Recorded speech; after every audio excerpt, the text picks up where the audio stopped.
Do you have some DIY textbook headings tips for beginners? Word gives you two places to see your paragraph and character styles. One is in your home ribbon, and this gives you a list of popular styles you can add or remove. But if you want to see all your style options in Word, just open the Styles pane. The top field tells you your current style, so you can click on the heading, for example, to see what it is. This is Heading 1 style.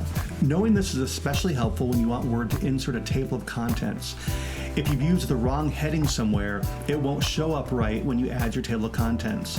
You can also use the Select All feature to highlight every instance with that heading style. This can be useful if you want to see that everything is formatted correctly, or if you want to change all those titles to another style. You can also modify the style and update the style right here like you can in the ribbon. One last tip. At the bottom of the Styles pane, you can view all styles and see every type of style that's built into Word. Many are perfect for scholarly or academic use. Of course, you can edit these and add new styles just for your use.